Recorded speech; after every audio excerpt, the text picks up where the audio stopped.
Peace and blessings, family. This is your brother Zephaniah back again with the truth as written in the Bible. Today we are going to look at a hidden truth that lies within the story of Noah's Ark. Sometimes we can be misled by listening to other people's version of a story instead of reading it for ourselves. Okay, I said enough. I don't want to spoil it for you. Check this out. 2x2, yeah, 2x2. All the animals on the ark are 2x2. Daddy, where you at? I want to tell you what I learned today. It's so awesome. Well, it was kind of sad because everybody else besides Noah and his wife, his 3 sons and their wives died. I am upstairs studying, you know. That's what I do on the Sabbath.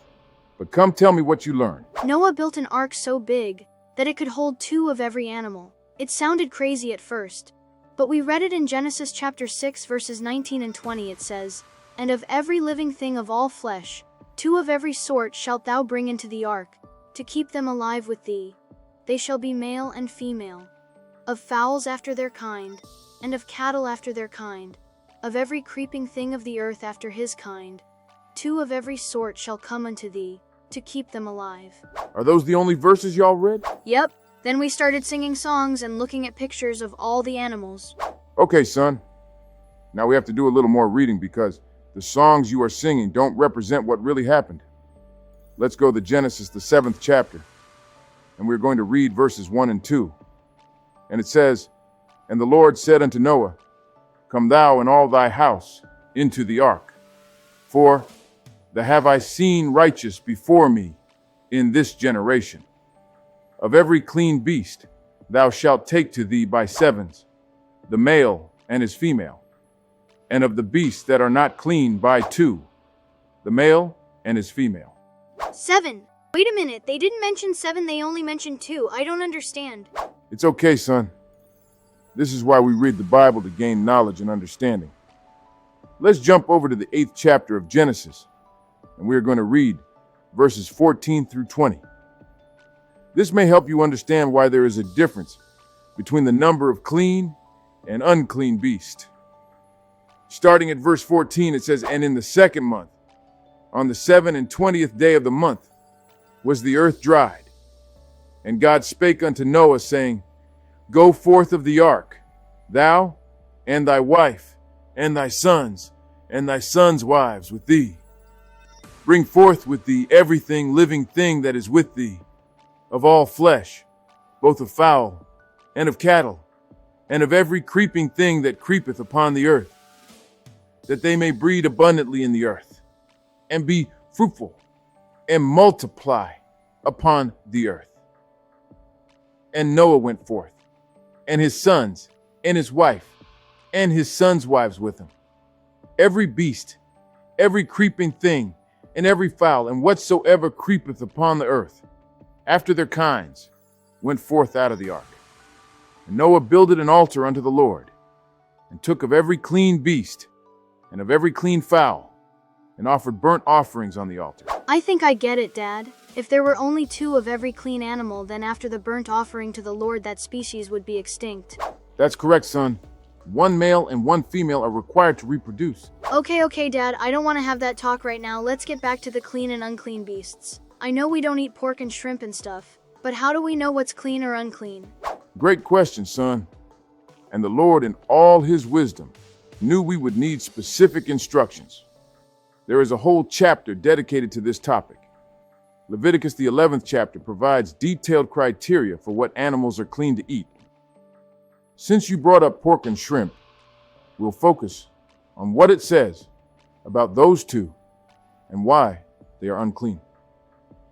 Let's start with pork, which is the parts of a pig or swine that unclean people eat, like bacon and ham. We're going to read Leviticus chapter 11, verses 1 through 4, and verses 7 and 8. Starting with verse 1, it says, "And the Lord spake unto Moses and to Aaron, saying unto them, Speak unto the children of Israel, saying, These are the beasts which ye shall eat among all the beasts that are on the earth. Whatsoever parteth the hoof, and is cloven-footed, and cheweth the cud, among the beasts, that shall ye eat. Okay, let's stop here.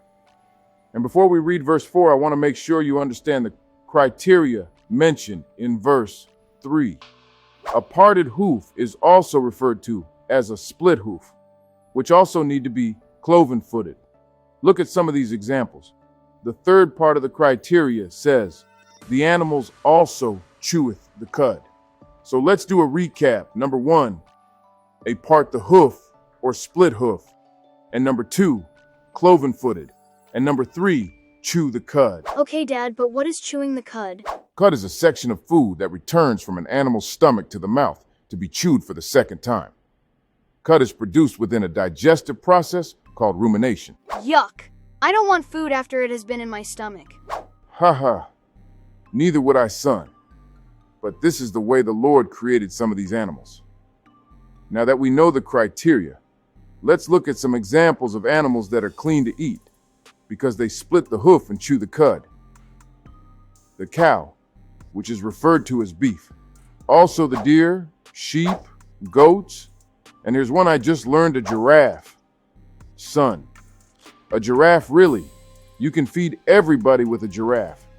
But now that we understand what's clean, let's read verse 4.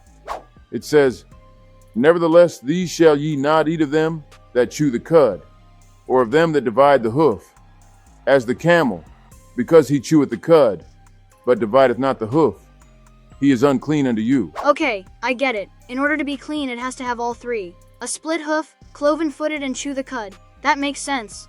Now we can skip down and read verses 7 and 8, which specifically calls out an animal that talked about earlier.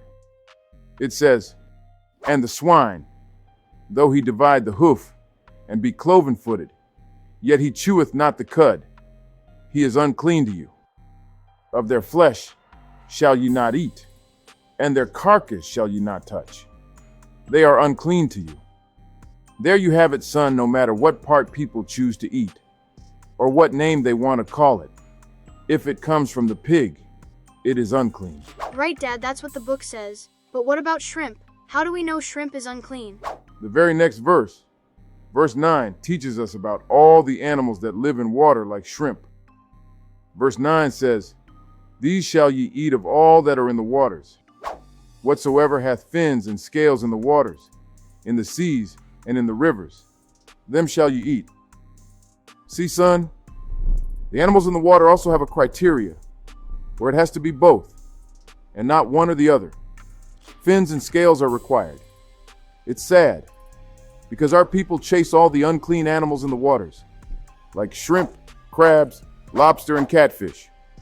Most people may not realize that catfish has fins, but does not have scales and is unclean.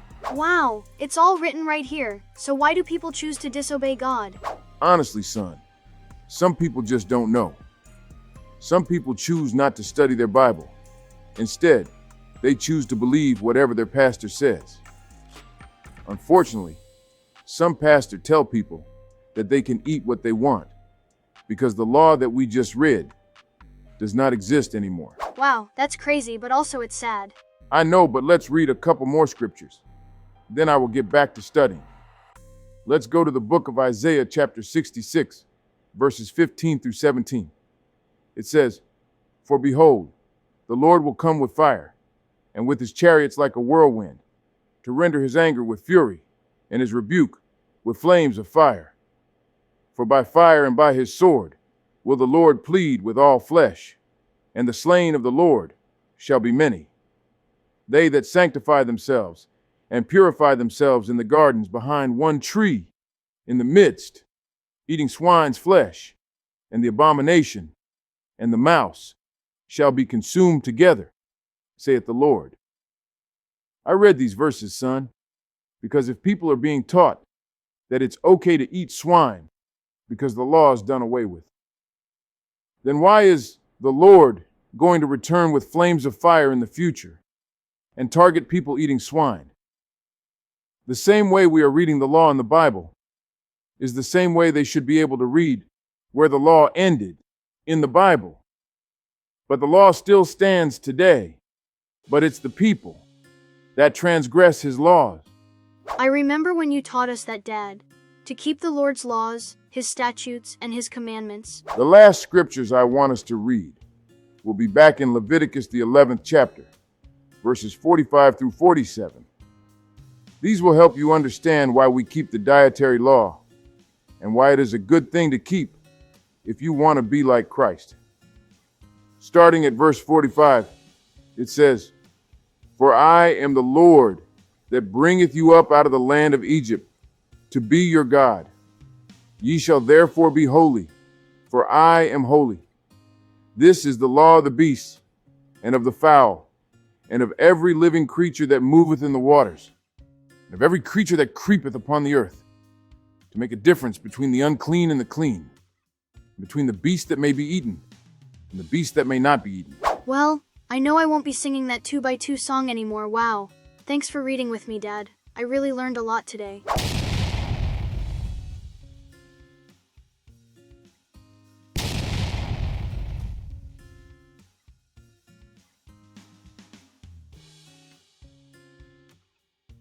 Wow, family who knew we could eat giraffe. Our brothers in Africa should never go hungry. Ha ha ha. I'm kidding. But there was so much information in this story, I don't know where to begin. Maybe I need to watch it again to make sure I didn't miss anything. But there's one takeaway on this matter I think we all should remember is, when it comes to the word of God, if you can't read it, don't believe it. Until next time, peace family, it's your brother Zephaniah signing off.